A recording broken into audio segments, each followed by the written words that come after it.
Há algum tempo atrás, saiu a notícia de que One Piece ultrapassou Batman em vendas.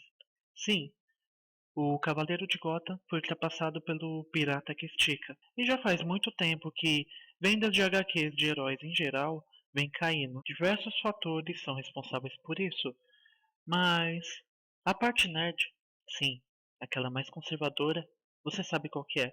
Culpa a tal da lacração por isso. E eu acho isso meio que uma desculpa esfarrapada, já que existem vários fatores que colaboram para que isso venha a acontecer mais e mais. No vídeo de hoje, a gente vai explorar um pouco desses fatores. Então, deixa o seu like, se inscreve. Sim, você que está vendo o vídeo e não se inscreve. Eu sei quem é você, com você mesmo que eu tô falando. Vou te pegar, hein, maluco. Lembrando que é um vídeo de opinião pessoal, então vai ter toda a minha opinião pessoal sobre o assunto. Meu nome é Gabriel e você está em Direto pra Lua.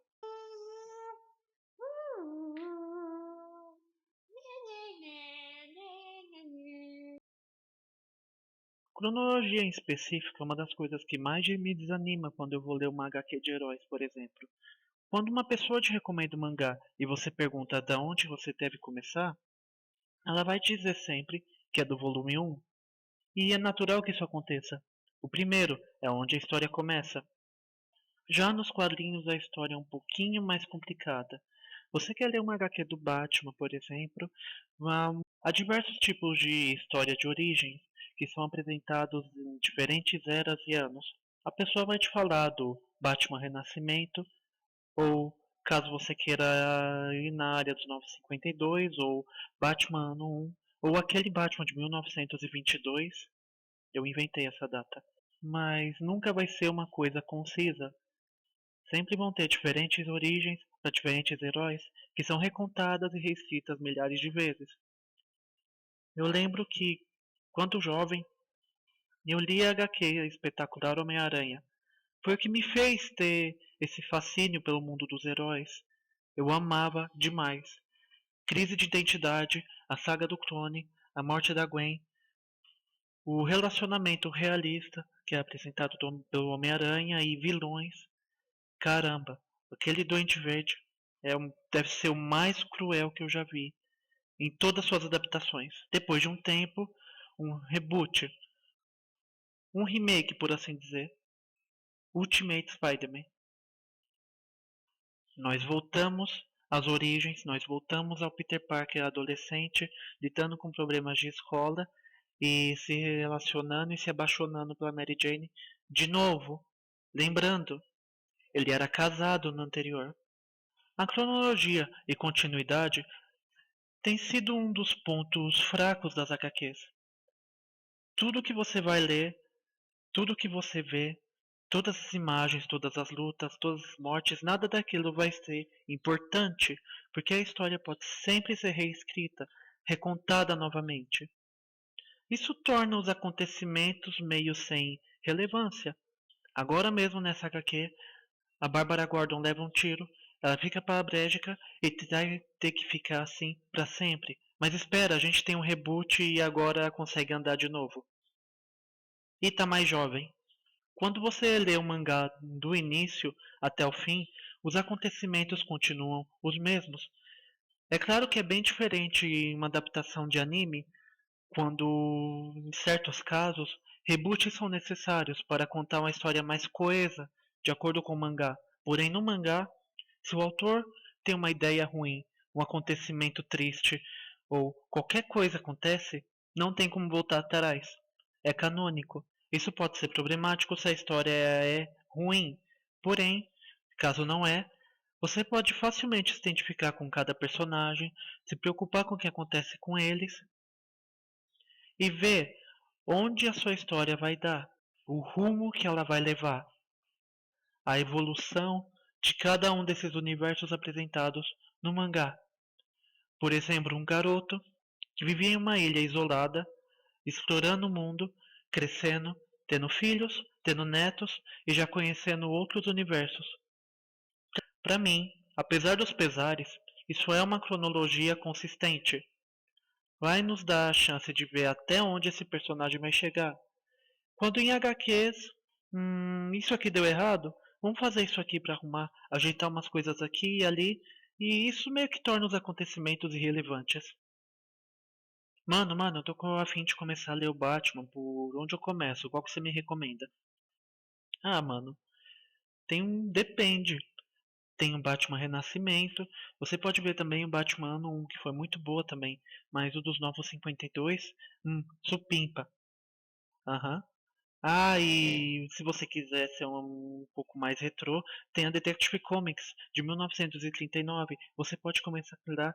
Cara, eu só quero ler gibizinho. A ligeira falta de criatividade para criar novos personagens tem sido um problema também, na minha opinião. Eu até tô surpreso que os mangás não ultrapassaram as HQs antes. Lembre-se, Batman, Superman, toda a Liga, os Vingadores, Homem-Aranha, são personagens que existem há quase ou mais de 70 anos. É bem difícil arrumar alguma coisa nova para fazer com eles. Os reboots estão lá para garantir que esses personagens nunca saiam do lugar, sempre vivam um ciclo constante de vou salvar a cidade, algo dá errado, alguém morreu, ou esse vilão vai mexer no meu psicológico. Se você vê uma HQ que tem um Batman e o Coringa, você vai saber que ele vai fazer alguma coisa bem cruel que vai afetar o Batman diretamente, daí ele vai ficar se questionando se deve matar ele ou não. E se você acha esse tipo de história bem familiar, é porque esse mesmo arco já foi apresentado umas 4 vezes diferente. Isso torna esses personagens. Porra de carro. Isso torna esses personagens bem menos interessantes do que eles deviam ser.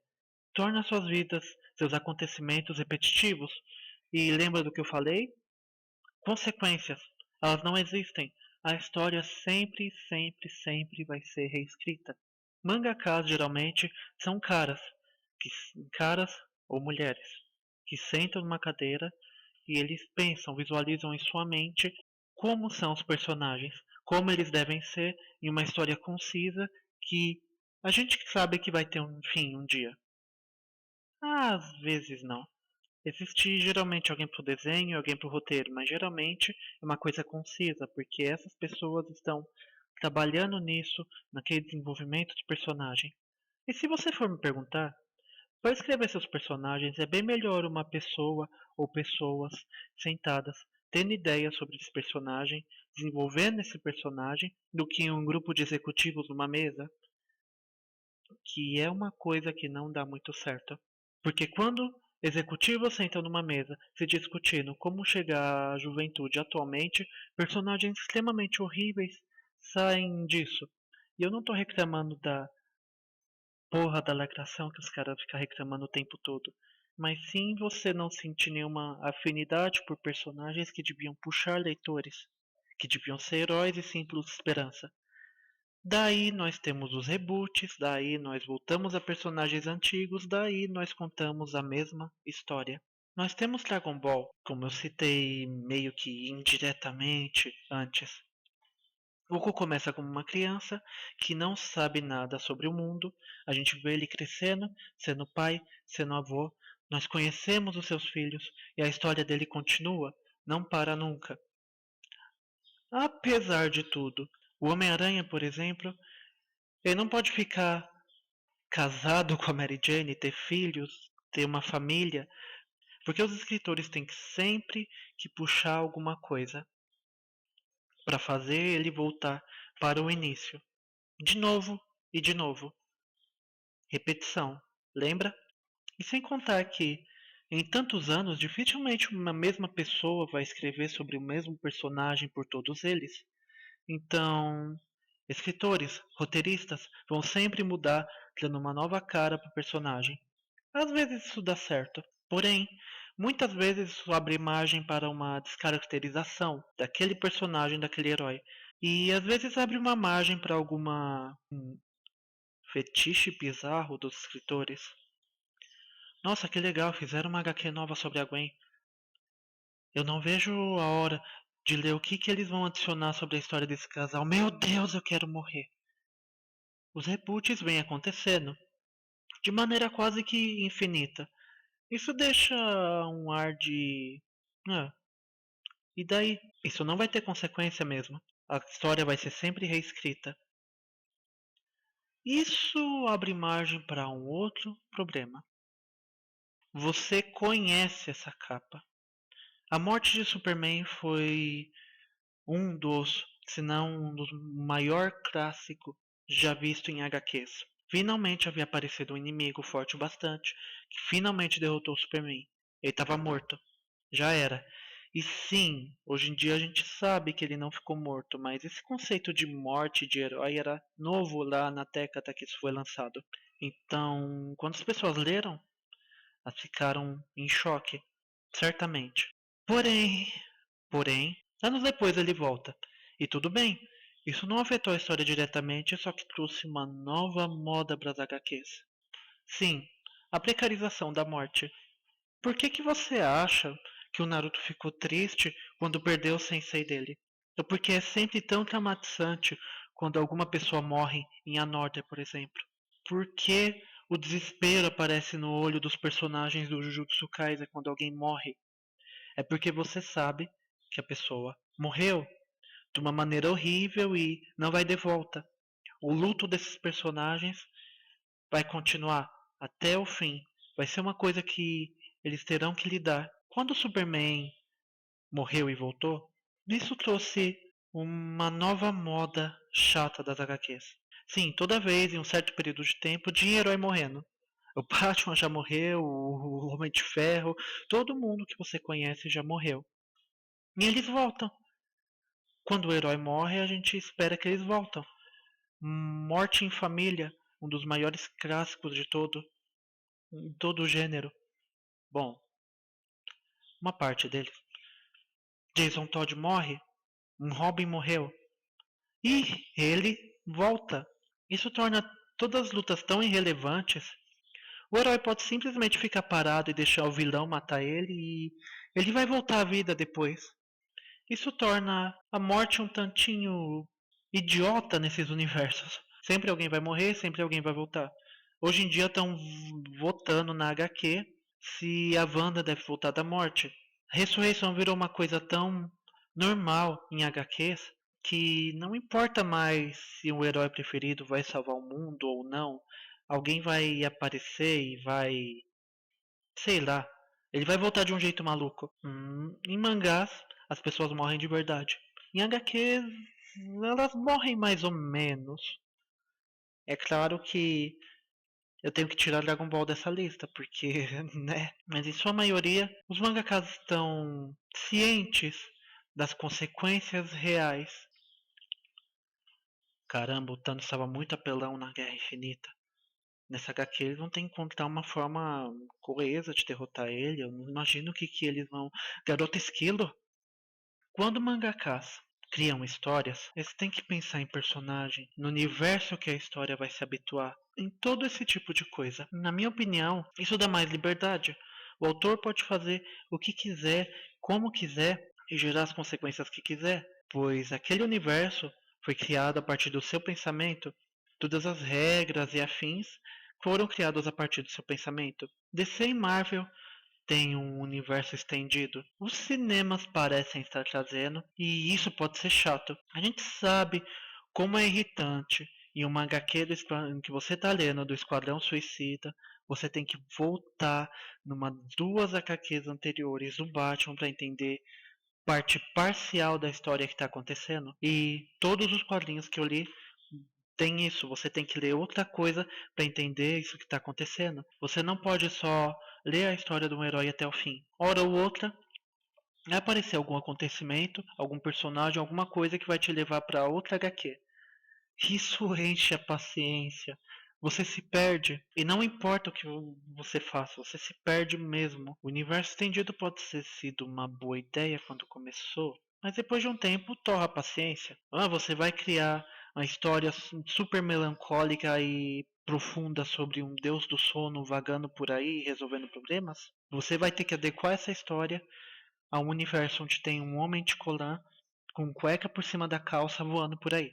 Boa sorte. Sim, houveram tempos que essas grandes empresas abriram espaço para autores criarem histórias fixas, fechadas de seus próprios universos, sem ter que se preocupar com todas essas coisas. Nós temos Sandman, Watchmen, Monstro do Pântano, são exemplos ótimos disso. É claro que todos esses foram trazidos de volta depois de um tempo. Mesmo assim, os fãs se lembram da história fechada. Isso vende, isso é bom, isso ajuda a empresa a crescer. Pena que isso seja mais exceção do que regra. O mercado de HQ tem duas empresas. Elas por si só são gigantes, comandam tudo. Então, qualquer autor, qualquer desenhista que quiser trabalhar em HQs futuramente e quiser ser reconhecido, ter seu trabalho reconhecido por pelo menos 20% do mundo, ele vai ter que recorrer a uma das duas. Então não importa se criou uma história original, uma história coesa, uma história do seu próprio universo independente. Um dia seu personagem vai ter que se encontrar com o Homem-Aranha. E em mangás, como eu mencionei, não. Não há necessidade de um universo estendido ou de você acompanhar outras histórias para entender um ponto mínimo no que você está lendo. Em mangás, os autores têm mais independência para fazer o que quer. Cara, desse jeito a leitura se torna bem menos cansativa, até divertida, porque você vai estar acompanhando aquele volume, esperando o próximo volume, sem ter que recorrer a nenhum outro. E na boa, seria muito massa poder ler o Batman naquele universo sombrio, enfrentando as coisas que ele enfrenta, sem ter na minha cabeça que ele vive num universo com pessoas de Colan que voam e que podiam resolver facilmente os problemas. Isso estraga grande parte das experiências. Eu falo isso porque atualmente filmes e séries estão seguindo essa onda de universo estendido e tudo, principalmente de heróis, e isso torra a paciência. Cada filme da Marvel, série, jogo, você fica esperando para ver como que isso vai afetar o restante, o cinema e tudo mais. Tem as séries da Marvel como exemplo disso, sempre como parte de uma história maior, nunca histórias fechadas. E geralmente isso é uma troca. A gente sabe que essas coisas não vão mudar até o fim, que daqui a 50, 70 anos, se tiver vendendo, vão ter histórias sendo recontadas, heróis sendo trazidos de volta à vida e nananana. Mas seria bem menos cansativo se nós pudéssemos ter essa jornada. Se começássemos uma história, uma HQ nova, tendo em nossas mentes que um dia nós vamos ver aquele personagem evoluir até o limite e vamos acompanhar o desfecho de sua história. Não é como se mangás existissem há pouco tempo, ou que só tivesse histórias curtas. One Piece tem mais de 20 anos que está lançando. E o autor, os escritores sempre arrumam alguma coisa nova, nova para aderir àquele universo. Porém, sempre há consequências, sempre há mudanças, sempre há uma sensação de que a história está progredindo e não regressando. Um jeito fácil de recuperar as vendas seria simplesmente parar. Chega de reboots. Chamem aqueles autores, dê a liberdade para eles criarem as próprias histórias, talvez até criar o próprio universo. E quem sabe, assim, HQs voltem a ser interessantes de novo. Bom, mas essa é a minha opinião. Eu quis deixar ela aqui com vocês. E você? Acha que tem que mudar alguma coisa? Acha que é por causa da lacração? Ai, eu ainda escuto isso. O que você acha? HQs realmente não merecem uma certa mudança? Ou tá bom do jeito que tá? Eu sou o Gabriel, muito obrigado por assistir até aqui. A gente se vê. Até mais.